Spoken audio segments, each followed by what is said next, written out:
গত পরশু জামায়াতে ইসলামী একটা বড় সমাবেশ করেছে। আমরা সমাবেশের আগে বিশাল শব্দটা ব্যবহার করি। সমাবেশটা জামায়াতের মানদণ্ডে বিশাল হয়েছে কিনা এই প্রশ্ন তোলাই যায়, কিন্তু বেশ বড় একটা সমাবেশ করেছে। প্রশ্ন হচ্ছে তারা কি অর্জন করতে চেয়েছিলেন, তারা কি অর্জন করতে পারলেন, সেটা নিয়ে আলাপ আলোচনা চলছে। সেদিনই কথা বলেছে বিভিন্ন টক শোতে, আমার এখানে বলা হয়নি, তাই কিছু কথা একটু বলে রাখা দরকার। প্রথমেই এই সমাবেশ আলোচনায় এসছে এটা সোহরাওয়ার্দী উদ্যানে কল করায়। আমরা ট্র্যাডিশনালি জামায়াতকে দেখেছি তারা বাইতুল মোকাররমের আশপাশে তাদের সমাবেশগুলো করে থাকে। এই প্রথম তারা ওখানে করেছে এবং সম্ভবত তাদের প্রচারণায় ঐতিহাসিক শব্দটা তারা ব্যবহার করেছেন। আমি সোশ্যাল মিডিয়ায় কারো কারো লেখায় দেখলাম, আমার নিজের চোখে পড়েনি। তারপরেও আমি মনে করি এটা তারা করেছেন, কারণ কিছু রিলায়েবল মানুষ এটা লিখেছেন। ফলে যেটা হলো যে সোহরাওয়ার্দী উদ্যানের ঐতিহাসিকতা হচ্ছে আমাদের সেই রেসকোর্স ময়দান ছিল তখন 7 মার্চে শেখ মুজিবুর রহমান তার ঐতিহাসিক ভাষণ দিয়েছিলেন। সো ঐতিহাসিক বলার মাধ্যমে জামায়াত তার খানিকটা ইতিহাসকে মেনে নিচ্ছেন, এই অ্যাটিটিউড দেখিয়ে যেতে পারছেন বলে মনে হতে পারে। এর বাইরে আরও কিছু ইস্যু আছে। সব প্রধান ইস্যু সম্ভবত একটা বার্তা তারা জাতিকে দিতে চেয়েছেন, সেটাই আসবো। এরপর আরও কয়েকটা খুচরো ঘটনা একটু বলে নেওয়া ভালো। সেটা হচ্ছে জামায়াতের আমির অসুস্থ হয়ে পড়েছিলেন। আমি তার পড়ার ভিডিওটা দেখলাম এবং এরপর তিনি থেকে বক্তৃতা করেছেন। কেউ কেউ এটাকে তার ভীষণ মনোবল এবং ডেডিকেশন হিসেবে দেখতে চাইছেন, কিন্তু মেডিকেল নলেজ থেকে আমি বলতে পারি, আমি নিজেও একজন ডাক্তার, তিনি প্রথমবার যখন পড়ে যান দাঁড়ানো অবস্থা থেকে তার মাথা গিয়ে ফ্লোরে আঘাত পায়। আমি মনে করি এই ধরনের ইনজুরি খুব খারাপ কিছু হতে পারে। খুব উচিত ছিল মুহূর্তেই তাকে ওখান থেকে নিয়ে যাওয়া এবং দ্রুত তার ব্রেইনের কিছু স্ক্যান করা। কারণ কখনো কখনো এমন হয় ইন্টারনাল হ্যামারেজ খুব অল্প অল্প করে হতে থাকে, প্রাথমিকভাবে সমস্যা বোঝা যায় না, পরে সেটা বড় হয়ে ওঠে। প্রচুর কেস এরকম আমরা মেডিকেল কলেজে দেখেছি। উচিত ছিল না। তবে রাজনীতিতে সব কিছুই রাজনীতি। তিনি অসুস্থ হয়েছেন, তিনি যখন তার এরপরও বক্তৃতা করেছেন, এটা অনেকের কাছে একটা পজিটিভ বার্তা দিয়েছে। তিনি হয়তো সেটাই চেয়েছিলেন, সেটা খানিকটা হয়তো অর্জিতও হয়েছে। তারপরে কতগুলো ইস্যু, জনসমাবেশটা কত বড় ছিল, যথেষ্ট বড় ছিল কিনা, জামায়াতের মানদণ্ডে এটা বিশাল হয়েছে কিনা। আমি জামায়াতে ইসলামী একটা অত্যন্ত অর্গানাইজড অর্গানাইজেশন। তারা চাইলে তাদের সব নেতাকর্মীকে খুব দ্রুত মোবিলাইজ করতে পারেন। তাদের এই ধরনেরই একটা কন্ট্রোল আছে তাদের পরস্পরের প্রতি। সেই বিবেচনায় বলবো যে অনেক বিশাল কিছু হয়নি। দীর্ঘদিন তারা ঘোষণা করেছিলেন, কিন্তু সেই ঘোষিত জিনিসটাও খুব ভালো কিছু হয়েছে তা না, কারণ এটা উপচে বিভিন্ন দিকে ছড়িয়ে পড়ার মতো জনবল তাদের আছে বলেই মনে হয় তারা সামহাউ সেটা পেরে ওঠেননি। সুতরাং যে শোকেস তারা করতে চেয়েছেন, কারণ আসলে এগুলো দিয়ে এক ধরনের আমরা একটা শব্দ ব্যবহার করি শোডাউন, যে শোডাউন তারা করতে চেয়েছেন, জামাতের মানদণ্ডে শোডাউনটা খুব ভালো কিছু হয়েছে বলে আমার মনে হয় না।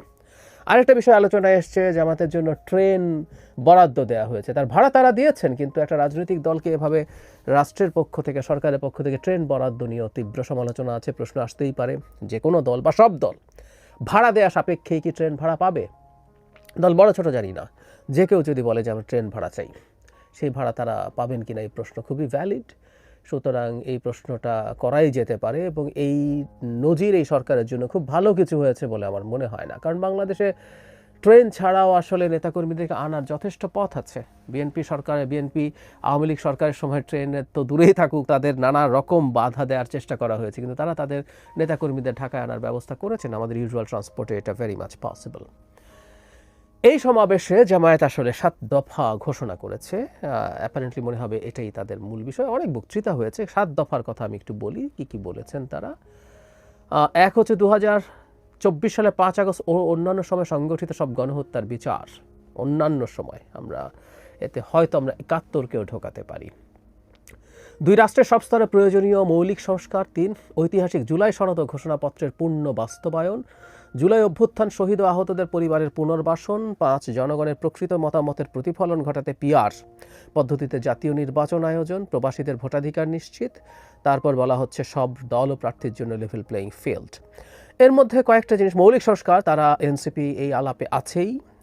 তারপরে ঐতিহাসিক জুলাই সনদ ও ঘোষণাপত্রের পূর্ণ বাস্তবায়ন, মানে এটা অবশ্য তারা টাইম ফ্রেম ঠিক করেননি, দফা দিয়েছেন এটা এই সরকারের সময় না পরবর্তী সরকারের সময়। আমরা জানি জুলাই সনদের অনেক কিছু এই সরকার বাস্তবায়ন করতে পারবে না, কারণ এর মধ্যে কনস্টিটিউশনাল অ্যামেন্ডমেন্টের প্রশ্ন আছে, এটা আছে। তারা পিআরের কথা লোয়ার হাউসে এটা ক্রমাগত আনছেন। এটা ইনফ্যাক্ট ঐক্যমত্য কমিশনের আলোচনাতেও ছিল না এবং সংবিধান সংস্কার কমিশন এই প্রস্তাবনা দেয়ও নি। তারা ইসলামী আন্দোলন সহ এখন এই আলাপটা তুলতে যাচ্ছেন। ইন্টারেস্টিং ব্যাপার, আবারও বলছি, সব গণহত্যার বিচার। 24 অবশ্য গণহত্যা হয়নি, আমরা টেকনিক্যালি এই কথাটা একটু, গণহত্যাকে যদি আমরা জেনোসাইড হিসাবে বুঝে থাকি তাহলে জেনোসাইড 24-এ হয়নি, 71-এ হয়েছে। 24-এ যেটা হয়েছে ক্রাইম অ্যাগেনস্ট হিউম্যানিটি হয়েছে, ম্যাস কিলিং হয়েছে, কিন্তু জেনোসাইডের যে ডেফিনেশন সেটা হয়নি। আর আমরা মনে রাখবো, আমি আগেও একদিন কথা বলেছি, এটুকু বলে রাখি, এমনকি একটা হত্যাকাণ্ড না ঘটেও জেনোসাইড হতে পারে। জেনোসাইড একটা স্পেসিফিক টেকনিক্যাল ডেফিনেশন আছে যেটা জাতিসংঘের মাধ্যমে গৃহীত হয়েছে। যাই হোক, এখন এই 7 দফা কি নতুন কিছু? উত্তর হচ্ছে একেবারেই নতুন কিছু না। এগুলো আমরা ক্রমাগত জামায়াতের নেতৃবৃন্দের কাছ থেকে বিভিন্ন বক্তৃতায়, সমাবেশে, টকশোতেও শুনেছি। আমি জামায়াতের নেতারা এখন প্রচুর টকশোতে আসেন, তাদের সাথে আলাপ হয়, বিতর্ক হয়, সেখানেও শুনেছি। তো তাহলে কি অর্জন করতে চাইলেন? এই 7 দফার মধ্যে নতুনের কিছু নেই। হ্যাঁ, জামায়াত হয়তো লোয়ার হাউসেও প্রপোর্শনাল রিপ্রেজেন্টেশন আবার জোরে সোরে চাইছে, এটা ওনারা আগে থেকেই চেয়েছেন। ওনারা ইসলামী আন্দোলনের যে সমাবেশ, সেই সমাবেশে গিয়েও একই কথা বলেছেন, তারা টকশোতেও একই কথা বলছেন। তো তাহলে নতুন কি? একটা বিরাট নতুন ব্যাপার আছে, এটা আমরা বলতে পারি। এই প্রবণতা শুরু হয়েছে ইসলামী আন্দোলনের সমাবেশের সময় থেকে। সেটা হচ্ছে বিএনপি, তার সাথে যুগপৎ আন্দোলন করা দলগুলো, বাম দলগুলো, এবি পার্টি, এগুলোকে এবার এই সমাবেশে ইনভাইট করা হয়নি। কেউ কেউ বলেন যে তারা লোয়ার হাউসে প্রপোর্শনাল রিপ্রেজেন্টেশন চান বলে দাওয়াত করা হয়নি। এগুলো ভুল কথা। বাংলাদেশে বিভিন্ন সময় রাজনৈতিক দলগুলোর সমাবেশ ছিল, সেগুলোতে বিভিন্ন অন্যান্য দলকেও ডাকা হয়েছে। সেই ডাকার কারণে তাদের কর্মসূচির সাথে ওই দ্বিমত থাকলে ডাকা যাবে না, এই আলোচনা কখনোই আসে নাই। এমনকি এনসিপিকে ডাকা হয়েছে।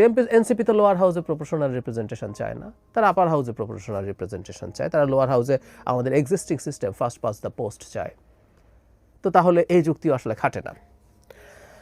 আমি বিশ্বাস করি জামায়াত একটা রাজনৈতিক মেরুকরণ জনগণের সামনে উপস্থাপন করতে চেয়েছেন। রাজনৈতিক মেরুকরণকে আমি নেগেটিভ অর্থে বলছি না। ডেমোক্রেটিক পলিটিক্সে political polarisation is a must. কারণ একটা দল ক্ষমতায় যাওয়ার জন্য ফাইট করবে, আরেকটা দল সেও থাকবে বা জোট, সেটা সে চেষ্টা করবে, যদি সে খুব নিশ্চিত হয় অপর পক্ষ তাকে যতটা সম্ভব চাপ দেওয়া যায়, কোনো এক সময় নিজে ক্ষমতায় যেতে চায়। এগুলো খুবই বেসিক ডেমোক্রেটিক প্রসেস। জামায়াত দীর্ঘদিন থেকে চেষ্টা করেছে ইসলামী দলগুলো সহ, সাথে আরও যাকে যাকে পাওয়া যায়, এনসিপি বা আরও কেউ যদি যুক্ত হতে চায়, তাদেরকে নিয়ে একটা জোট তৈরি করার জন্য, যে জোট বিএনপিকে খুবই সিগনিফিক্যান্টলি চ্যালেঞ্জ করতে পারবে। তারা পারবে কিনা, শেষ পর্যন্ত পেরে উঠবে কিনা, ইজ এ ডিফারেন্ট ডিবেট, কিন্তু তাদের এই চেষ্টাটা আছে। আমি মনে করি এই সমাবেশের মাধ্যমে এই বার্তাটা তারা জাতির কাছে আরও খুব ক্লিয়ারলি তুলে ধরতে চাইলেন যে তারা এটা চান, তারা চেষ্টা করছেন, চেষ্টা করবেন সবাই একত্র হয়ে বিএনপিকে যতটা চাপে ফেলা যায়। সব ইসলামী দল কম বেশি সবাই, যদি বিশেষ করে দুটো ইসলামিক দলের কথা আমি বলতে পারি, জামায়াতে ইসলামী তো আছে, সাথে ইসলামী আন্দোলন বাংলাদেশ, যাদেরও বেশ সিগনিফিক্যান্ট, মানে বাংলাদেশের মানদণ্ডে জামায়াতের চাইতে তারা বেশ খানিকটা পিছিয়ে থাকলেও বেশ কিছু সিটে তাদের মোটামুটি উল্লেখযোগ্য সংখ্যক ভোটার্স আছে। তারা যদি একত্র হতে পারেন, সাথে অন্যরা যদি যোগ হয়, এনসিপি শেষ পর্যন্ত এদের সাথে যাবেন কিনা আমি সন্দিহান। বা আমি এভাবে না বলি যে এনসিপির পক্ষে আসলে যাওয়া সম্ভব না। তারা যে ধরনের রাজনীতির কথা বলেন, একটা সর্ব ইসলামী কম বেশি যদি জোট হয়, সেটাই যাওয়া এনসিপির জন্য প্রবলেম্যাটিক হবে। যাই হোক, তারা চেষ্টা করছেন, এই বার্তা তারা দিতে চাচ্ছেন। আমি মনে করি এই সমাবেশের মূল প্রাপ্তি এটা। আর কিছু জামাত আসলে যা চেয়েছিল, বিশাল জনসভা করে অনেক কিছু অর্জন করা, সংখ্যা দেখানো, আমাদের এই সংখ্যা দেখার প্রবণতা আছে, এটা এখনও আছে। কারণ আমি দেখেছি জামায়াতের সমাবেশের শুরুর পর থেকেই বিভিন্ন পর্যায়ে ফেসবুকে জামায়াতে কেমন মানুষজন হয়েছে, সেই ধরনের একটা আলাপের চেষ্টা আছে। রীতিমতো সায়েন্টিফিক অ্যানালিসিস দিয়ে দেখানোর চেষ্টা করা হয়েছে ওখানে 1 লাখের বেশি মানুষ হয়নি বা 1.5 লাখ মানুষ হয়নি, কেউ আরও কম বলছেন, কারণ সোহরাওয়ার্দীতে টোটাল কী হতে পারে ইত্যাদি ইত্যাদি। আমি বিতর্কে যাচ্ছি না, আমাদের চোখের এক ধরনের দেখা আছে। তো বহুদিন থেকে জামায়াতের দীর্ঘদিনের চেষ্টা, দীর্ঘদিন আগে ঘোষণা করা একটা সমাবেশ এর চেয়ে অনেক ভালো হওয়া উচিত ছিল, সেটাই তাদের অর্জন নেই। আর তারা বিএনপিকে বার্তা দিতে চেয়েছে। আর একটা কথা বারবার বলি, সেটা হচ্ছে আমরা জোট করছি, আমরা আলাদা হয়ে যাচ্ছি কি না, এইগুলো সব সময় যে আসলে চূড়ান্ত সিদ্ধান্ত সেটা না, সেটা অনেক সময় পলিটিক্যাল ল্যাভারেজ পাওয়ার জন্য। বিএনপি এখন এককভাবে নির্বাচন করলেও ক্ষমতায় যাবে, সেই ক্ষমতায় যাওয়ার পরিস্থিতি তৈরি হয়েছে। সো জামায়াতে ইসলামী বিএনপির সাথে ভিড়তে পারবে জোটে, এটা মনে হয় না। কিন্তু এখানে যাওয়া অন্যান্য দলের কিন্তু বার্গেনিংয়ের সুযোগ আছে। তারা বিএনপির কাছ থেকে ছাড় চাইতে পারে, আসনের ছাড় চাইতে পারে, সেটা এনসিপি হতে পারে, ইসলামী আন্দোলন হতে পারে, আলাদা পলিটিক্যাল পার্টি যারা গেছে, জামায়াত ছাড়া তারা পেতে পারে। সুতরাং এই প্ল্যাটফর্মে গিয়ে কঠোরভাবে এইসব কথা বলাকে আমরা ভিন্নভাবেও পাঠ করব, এই পাঠটা আমাদের রাখতে হবে এবং সময়ের সাথে আসলে বোঝা যাবে এই জোট হতে পারে কিনা। আমি একদিন অল্প কথা বলেছি, আর একটু বিস্তারিত কথা বলবো। বাংলাদেশ ইসলামী দলগুলো পরস্পরের বিরুদ্ধে যেভাবে দীর্ঘকালীন লড়াই করেছে, তারপরও তাদের আসলে জোট হওয়া সম্ভব কিনা সেই আলাপটাও একদিন করব।